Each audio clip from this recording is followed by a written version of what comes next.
शेतकरी मित्रांनो नमस्कार. माझ्या मागे हा जो काही काकडीचा प्लॉट आहे, संपूर्ण प्लॉट आपल्याकडे रजिस्टर आहे मित्रांनो. लक्षात घ्या, व्हरायटी फाडिया आहे ही. थोडक्यात माहिती बघू. आणि आज आपला जो काही विषय आहे, साधारणपणे काकडी पिकावरती धरलं तरी हरकत नाही. नेट हाऊसमधली धरा किंवा ओपनची धरा किंवा ओपनची असो तर त्या व्हरायटीवरती कुठले आपल्याला मेजर डिसिजेस किंवा कुठले पेस्ट इन्सेक्ट पेस्ट अटॅक करत असता आपण ते बघणार आहोत. म्हणजे कुठल्या कीड आणि रोग येत असता ते थोडक्यात बघणार आहोत. त्याचबरोबर हिचा काय जो काही पोर्टफोलिओनेस आहे या व्हरायटीचा, की कसा आहे, नॅचरली सेटिंग कशी जास्त प्रमाणात होते ते आपण थोडक्यात बघण्याचा प्रयत्न करणार आहोत. मुळात वेलवर्गीय कुठलंही पीक जर धरलं आपण तर त्या वेलवर्गीय पिकाला पॉलिनेशन हा मुद्दा फार महत्त्वाचा आहे. पण जवळपास जर काकडी पिकामध्ये जर बघितलं तर सेल्फ पॉलिनेटेड नसून ते क्रॉस पॉलिनेटेड क्रॉपमध्ये जास्त प्रमाणात येत असतं. तर पॉलिनेशन होऊन आपण बघू शकतो की किती प्रॉपर आपल्याला कळी भेटते, किती प्रॉपर सेटिंग होती किंवा सेटिंगमध्ये आपण कशी कामगती घेतली पाहिजे ही थोडक्यात बघू. व्हिडिओ शेवटपर्यंत नक्की बघा मित्रांनो. फाडिया व्हरायटी आहे ही. साधारणपणे जर सुरुवातीला जर बघितलं, आता जे काही खाली जे आहे तुम्हाला जे दिसते फ्रुटिंग, बघा अगदी प्रॉपर फ्रुटिंग आहे. जे काही फळ आहे ते देखील अगदी प्रॉपर आहे. त्याचप्रमाणे हा जो काही आता तुम्हाला कळीची जी काही दिसते पूर्णपणे कळी संख्या बघा, सेटिंग प्रॉपर होती आहे. सेटिंग अवस्थेमध्ये आपण पूर्ण कामगती प्रॉपर घेतली गेली पाहिजे. जे काही ब्रासोनोसाइड्स स्केलअप आहे त्याचा वापर इथं झाला पाहिजे. त्याचबरोबर लांबीसाठी जर ड्रीपद्वारे IAA इंडॉल ॲसिटिक ॲसिड जर दिलं तर अजून लांबी आपल्याला चांगली भेटते. लांबी जर चांगली असेल, कलर चांगला असेल, थ्रिप्सनी खरडलेलं नसेल फळ, तर तिथं आपल्याला नक्की उत्पादन चांगलं भेटत असतं. मित्रांनो, अशा स्टेजला प्लॉट आल्यानंतर आपल्याला मेजरली एक समस्या आपल्याला थोडीफार जाणवायला सुरुवात होत असते, तर ती म्हणजे भुरी, ज्यालाच आपण पावडरी मिलेडियो असं म्हणत असतो. मित्रांनो, भुरीच्या नियंत्रणासाठी मार्केटमध्ये बरेचसे मॉलिक्यूल आहे. स्कोर एक चांगलं आहे मॉलिक्यूल, मेरिऑन आहे, ॲक्रेसिओ आहे, साधारणपणे जर अजून जर बघितलं तर निसोडियम आहे. अजून भरपूर मॉलिक्यूल आहे भुरीचे. पण भुरीला आपल्याला माहिती आहे मित्रांनो की सर्वात जो काही महत्त्वाचा मॉलिक्यूल असेल तो म्हणजे सल्फर.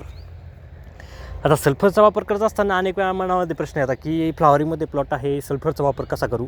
मित्रांनो, 200 साधारणपणे जर बघितलं, अर्धा ग्रॅमनी सल्फरचा जर वापर जर केला तर तुम्हाला कुठल्याही प्रकारे सेटिंगला अडचण येणार नाही. साधारणपणे तुम्ही जर स्प्रे घेत असाल तर 8 दिवसातून 2 जर स्प्रे टाकले सल्फरचे तर अजिबात भुरीची कुठल्याही प्रकारे तुम्हाला समस्या येणार नाही. दुसरा मेजरली आपल्याला याच्यावरती जो काही रोग दिसत असतो तो म्हणजे ब्लास्ट नियंत्रणासाठी मार्केटमध्ये जर बघितलं तर इक्वेशन प्रो, कर्जट यांसारखे अनेक सुंदर मॉलिक्यूल आहे. जो काही सायमॉक्झिल जो कंटेन आहे तो आपल्याला ब्लास्टला नियंत्रित करताना दिसत असतो. त्याच्यानंतरून जर बघितलं तर क्लोरोथायरोनिल जे काही कवच येत असतं ते देखील ब्लास्ट आपल्याला ब्लास्ट या रोगाच्या नियंत्रणासाठी आपल्याला कामात येत असतं. असे मॉलिक्यूल आहे. हे जे काही 2 रोग सांगितले मी तुम्हाला, ह्या 2 रोगाला सगळ्यात महत्त्वाचं पाहिजे आपल्याला म्हणजे की जे काही स्प्रेला आपण जे पाणी वापरणार आहे तर ते पाणी वापरत असताना साधारणपणे जर आपल्याला प्लॉटला जर 200 लिटर पाणी लागतं तर त्याच्यात कमीत कमी 50 ते 100 लिटर पाणी तुम्हाला एक्स्ट्रा स्प्रे करायचं आहे. औषधाचं प्रमाण तेवढंच ठेवा. जे 200 लिटर पाण्याला आपण जे प्रमाण घेतो आहे तेच प्रमाण ठेवा. फक्त थोडं तिथं पाणी वाढून घ्या. औषध तुम्ही तेवढंच ठेवा, पाणीचं प्रमाण थोडं वाढून घ्या. पाणी ज्यावेळेस तुम्ही भुरी किंवा या रोगासाठी ज्यावेळेस आपण जास्त वापरतो त्यावेळेस तो आपल्याला ॲटोमॅटिकली भुरी किंवा ब्लास्ट आपल्याला नियंत्रणात आलेला दिसतो. आता पुढचा मेजरली आपण थोडं इन्सेक्टमध्ये बघू. जे काही किडी आपल्याला त्रास देत असतात किडींच्या ह्याच्यात बघू. कीड जर बघितली तर मेजरली थ्रिप्स ही कीड मोठ्या प्रमाणे आपल्याला अडचण करत असते. ज्यावेळेस अशा कळी अवस्थेत आपल्याला दिसेल, ही जी काही कळी आहे अशा अवस्थेमध्ये आपल्याला ज्यावेळेस पूर्णपणे आपल्याला कळी अवस्थेत असेल आणि आतमध्ये बघा, आता याचं पॉलिनेशन झालेलं आहे त्याच्यामुळे तुम्हाला कुठेही अँतर दिसणार नाही आतमध्ये. पण काही हे बघा, जे काही आतमध्ये फुलाच्या आतमध्ये जे काही अँतर आहे मुळात ते अँथर हे गोड असतात. आणि अशा अँथरला अँथर जे आहेत ते खाण्यासाठी आपल्याला तिथं अँथर निष्ठत असतं आणि त्या खात नाही थ्रिप्स खरडण्यासाठी सोपं जात असतं. आणि खरडण्यासाठी सोपं जात असल्यामुळे तो जो काही थ्रिप्स आहे तर तिथं मेजरली अटॅक करत असतो. ज्यावेळेस ती कळी मोठी होते, आता आपण तिकडे फ्रुटिंग बघितली आहे, एक ते अजून फ्रुटिंग नाही आहे बऱ्याचशा झाडांना, त्या साईडला बघितली, ज्यावेळेस ती फळामध्ये मोठं फळ होईल त्यावेळेस आपल्याला त्या फळावरती स्क्रॅचेस दिसत असतात. मित्रांनो, त्याच्या नियंत्रणासाठी तुम्हाला इमिडा, सोलोमन अशा मॉलिक्यूलचा वापर करायचा आहे. SC फॉर्म्युलेशनच्या वापरचा तुम्ही इथं वापर करा. EC फॉर्म्युलेशन वापरू नका. इमर्सिव्ह फायबर कॉन्सन्ट्रेट म्हणजे कराटे, क्युराक्रॉन, हामला, सुपर प्रोफेक्स असे जे काही मॉलिक्यूल आहे त्याचा वापर सहसा टाळा. कारण असे जे काही EC फॉर्म्युलेशनचे मॉलिक्यूल असतात ते परागकण जाळण्याचा प्रयत्न करतात किंवा जाळून टाकतात आणि परागकण जाळल्यानंतर पॉलिनेशनला आपल्याला अडचण येते. त्याच्यामुळे कळीची कूज आपल्याला दिसायला भेटत असते. कुठल्याही औषधाने डायरेक्ट कळी कूज होत नाही. परागकण जळले जातात, पॉलिनेशन इम्प्रॉपर होतं. पॉलिनेशन इम्प्रॉपर झाल्यामुळे तर ती कळी आपल्याला जाळलेली दिसत असते. त्याच्यानंतर पुढचा जो काय आहे महत्त्वाची कीड तर ती म्हणजे लाल कोळी.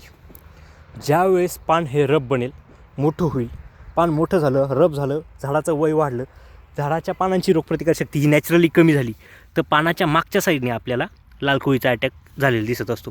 आता ह्या प्लॉटवरती आपल्याला लाल कोळी नाही, कारण प्रॉपर जे काही स्प्रे आहे तुम्हाला इथं जर मध्ये जर बघितलं इथं मधल्या साईडनी तुम्हाला प्लॉट दिसेल की प्रॉपर मध्ये प्लॉट देखील कसा डेव्हलप झालेला आहे. शेतकऱ्यांनी प्रॉपर कामगिरी केलेली त्याच्यामुळे तो डेव्हलप असा झालेला आहे. आपण जे काय सांगतो आहे ते नुसतं सांगून उपयोग नाही, शेतकऱ्यांनी प्रॉपर केलं पाहिजे. त्याच्यामुळे प्लॉट बघा अगदी प्रॉपर झालेला आहे. तुम्हाला कुठंही प्लॉटवरती असा डायरेक्ट तुम्हाला जास्त प्रॉब्लेम दिसणार नाही. आता 8 दिवसामध्ये आहे पूर्णपणे झाकलं जाणार आहे नीट. तर तिथं परत कामगती करताना लाल कोळीला आपला विषय होता मेन लाल कोळी. लाल कोळीच्या नियंत्रणासाठी मित्रांनो मार्केटमध्ये भरपूर आहे. सल्फर देखील लाल कोळीला चांगलं काम करत असतं. पण मी माझ्या अनुभवातून सांगतो, आता जे काही वेलवर्गीय पिकं आहेत अशा वेलवर्गीय पिकाला मी जे काही BSFचं आहे ते इंटरप्राइड देत असतो आणि त्याच्यामध्येच मी जे काही ॲप्लॉड देत असतो त्याच्यानंतर ओमाईट सल्फर